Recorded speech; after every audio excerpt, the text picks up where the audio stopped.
Firstly, I would like to say that it's not Whitworth's policy or the law that regret after a sex act is actually non-consensual, unless someone realizes or has come to the memory that they have given verbal or nonverbal signs of non-consent, such as, forcefully removing themselves from the situation, or saying no, or saying stop. By the way, not saying no or stop doesn't mean consent either. But that was not my question. It was just something that I wanted to. No, but there's been directives by Title IX officers who are saying, encouraging then students. Then they are outside of the law. Well, no. There was a dear colleague letter written. See, what's interesting? There's a law, and then there are guidances. So every administration can come in and offer their own type of guidance to an existing law for colleges and universities, and really other fiefdoms as well. And this guidance was to expand the definition of what is considered a sexual assault. And included in that, you now have counselors who are saying, well, if you regret it afterward, then it could have been a rape. And there's been some high-profile lawsuits filed by students who have been expelled from campus or have been criminalized as rapists because of a hookup that went bad afterward that was consensual. Again, I think by expanding the definition to regret, it's minimizing actual rape that should be taken seriously and needs to be handled by investigators and authorities, not these tribunals on campuses who are not equipped to handle such serious felonious matters. That wasn't her question. You can let her ask. Thank you for your perspective. No, ask your Oh, no, I don't need the microphone. So, I was just asking for, your input on. I feel like I'm shafting this side of the room. Sorry about that. It would be mostly a consensus, at least in the United States, that superpower corporations and companies normally have CEOs and executive boards that are normally mostly white and or male and or American. I just wanted your input on the McKinsey. Repeat the to that. That the executive boards and CEOs of major companies and like corporate institutions in the United States are usually made up of men and or Americans and or white people. And I just wanted your input on the McKinsey business study that found that companies with top quartile diversity, which is defined as women and foreign nationals, on their executive boards generated returns on equity that were 53% higher on average than companies in the bottom diversity quartile, and often that the more diverse businesses also generated a 14% higher interest before tax, or earnings before interest and tax. And I just wanted your input on where you see that trend going and what you think that speaks to. I would have to look at exactly that study to comment on it specifically. But in general, I have nothing against growing up as a Latino in Brooklyn, New York, against diversity and being with other people, other ethnic cultures and subcultures. My issue is when you try to racially engineer a particular outcome, and usually by doing so, you're disqualifying qualified individuals in favor of some type of quota. If there is a person who is female or is of some minority group, is thoroughly qualified for a position, and it wasn't just like we have to get someone, and therefore we're going, as usually happens in college admissions, especially at elite universities where standards are lowered, if it's someone who's thoroughly qualified, I don't, great for them, and I'm not in the business of looking at someone's skin color. I'm not in the business of looking and thinking that there's something that is intrinsically valuable because if a person is white or black or Asian, or intrinsically valuable for the gender. There are certainly some differences there, but I'm not thinking you're more or less qualified just because you're a woman. You may be thoroughly qualified in a position, and we should look at you based on those qualifications. My issue is when you are lowering and minimizing standards in order to fulfill some type of diversity. I'm just inferring from what you said that the current engineering, like the structure of executive boards and administration, like institutions such as college campuses, that the status quo as it stands, which happens to be, like I said, mostly white, American, or male. Well, that's true. You have But you're inferring, or you're implying that that is based on merit, but this is suggesting that merit or not, this isn't saying that women and foreign nationals were hired based on merit or based on being women or foreign nationals, but it is saying that their productivity and their outcomes are much, like. Yeah, I can't comment, again, I can't comment specifically on the study, but what I will say, because I haven't read it. So you're asking me to comment on something, again, I'm happy to consider it, and I will say that, when you, let's go back to college campuses, because we're all here, there has been thorough research on what's called mismatch theory. And that is when you're trying to engineer a certain outcome, and this definitely happens at elite universities, where you're trying to engineer a specific racial quota or goal, you actually are accepting people who are not qualified for the academic rigor there, and they have less of a chance to graduate and less of a chance to academically excel. So, for instance, when California passed Proposition 209, it banned racial quotas in the University of California system.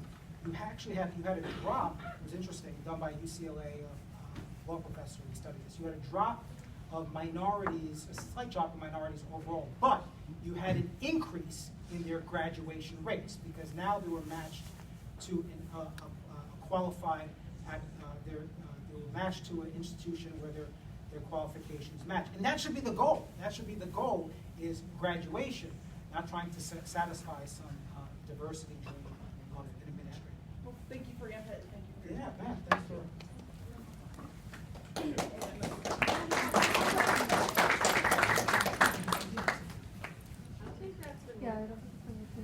Terry's on loud voice. Can Yeah. 1, 2, 1, 2. Can you guys hear me? Yeah, Teresa. Okay.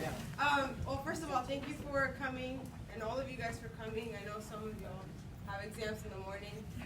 Yeah, I think that's totally impressive. You guys have finals and you're here right now. That is very, very impressive. Probably if I were back in your shoes, I don't think anything would drag me out from this. Because I was a procrastinator. I waited till very, very last minute. So before I start anything, I want to read from Hebrews 12:14. Mhm. It says, "Make every effort to live in peace with everyone and to be holy. Without holiness, no one will see the Lord." Okay. Okay, so you, what was the title again? Did somebody say it for me? How the left creates anger versus self-righteous victims. Okay, so I want to ask you about victims and how some people feel guilt. You said something about the feel of feeling guilty or whatever. How the lefts make people feel guilty, and so in Romans 8:1 it says, there is therefore no condemnation in those who are in Christ Jesus, who do not walk according to the flesh but according to the Spirit. So if you follow Jesus Christ and you stay true to that, you don't have to worry about judgment, and you can move past your guilt. And guilt may lead to more guilt because of the suppression of the feelings. And so if somebody has guilt, it's because they're holding something that they're feeling. And I think if somebody has a feeling like that, they should take it to the altar. But outside of that, I agree with what you're saying. Yes. You have nothing to feel guilty about. yeah. Amen. And so Keep like going. if somebody's so continuing on that, since being or feeling guilty is a feeling, and if someone has such feeling, that shouldn't we try to understand where that feeling is coming from? If they're feeling like, I as a person, like, for example, my progression, if somebody feels saying like, oh, you're saying this and this is hurting me, wouldn't the other person want to understand why they're feeling hurt? Perhaps.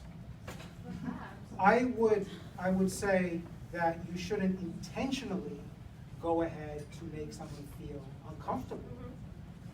So if there is a person in your class who is overly sensitive on a particular issue, you don't have to be a jackass about it. I would agree with you there. But the guilt I'm talking about is more contrived, and it is more phony, it is more engineered. I'm saying there is nothing to be guilty about for students on a college campus in 2018. And with microaggressions in particular, remember these are perceived remarks, and I would say the university does students a disservice if they are encouraging students that there are legitimate reasons to feel aggressed at a micro level. I don't think these are real world concerns. They are, as I said in my lecture, they are phony. I mean, as an adult, you have to be able to discern between what may be a nuisance or obnoxious and what may be a real threat. Microaggressions, as presented today in academia, are like your whole well-being is at stake. You can't study. You can't go to class. I mean, you need to have counseling. It got to the point where after the election, I don't know if this happened here, but some universities were having like therapy dogs and coloring books and, no. An election just happened. That's not a microaggression. Someone may say something uncouth, unknowingly, but that is, again, on the scale of problems you're going to face out on campus and in the real world, it's very minimal. And I think it also makes people walk around with this perennial chip on their shoulder. You have the best years right now to soak in as much knowledge as possible. Right? I mean, once you start working, definitely once you start having a family, your time is very limited.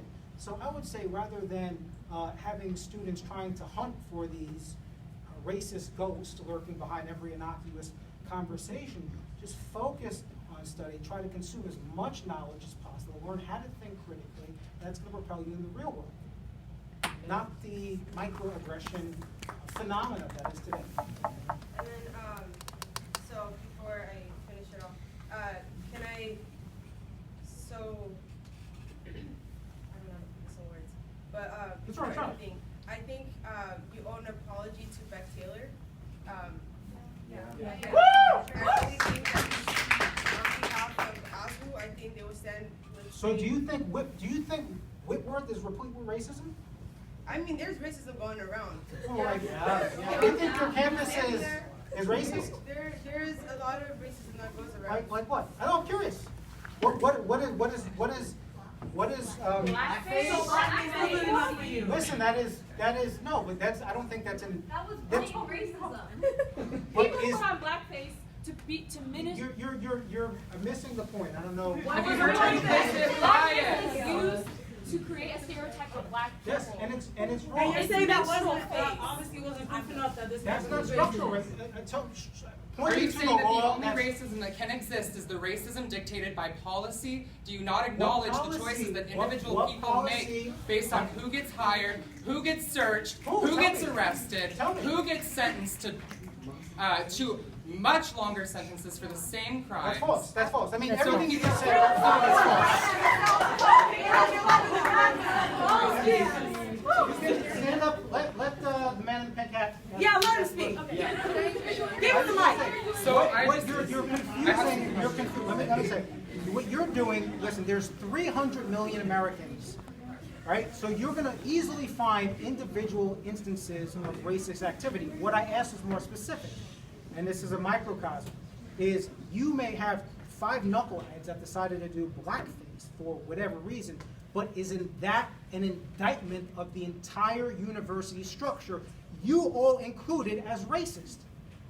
Yes or no? Are you all racist because 5 knuckleheads decided to put on blackface? Yes, the whole university. That's what structural racism is, that there's a structure and a It's people who barrier. defended that. It's people who, like you, who are defending I'm not the people who do that. No one defends that. Excuse me. Stop. See, this is why it's hard to have such a conversation. No one's defending blackface. My pointing out is very simple. Is that because of one incident, does that mean that you all are collectively racist? Is there some collective sin? And that's what the statement was. So I would say no. I don't think racism is rampant at Whitworth University. That doesn't mean you ignore instances when there are incidents of racial insensitivity. You can have both simultaneously. We're out of time, I'm afraid. Thank you all for apologize? coming out. First of all, I would like to apologize. Can I apologize? I would like to apologize for interrupting some of the conversations that you were having with other students, because that was inappropriate, and I understand that sometimes my passions get away from me. And I think that one thing that you and I can relate on, if there's nothing else, is that we are both very passionate about the well-being of this country, and we both love this country dearly and want it to succeed. So I'd just like to say that to you. And then I would like to ask a few questions if I can be given time. We'll give one. Madison. Oh, well, actually, it's Matt. I'm not controlling it. So Madison, so it's over to you. Okay, one question. One question. And I'm really serious, like, this is it. What's your name? My name is Jesse. Jesse. Yes. All right, nice to meet you. So I would like to know what you think the reason is that 45% of black children in America live in poverty versus 15% of white children. What do you think the cause of that is? I would say the biggest cause of poverty and the biggest alleviator of poverty in America is a two-parent household. So if you look at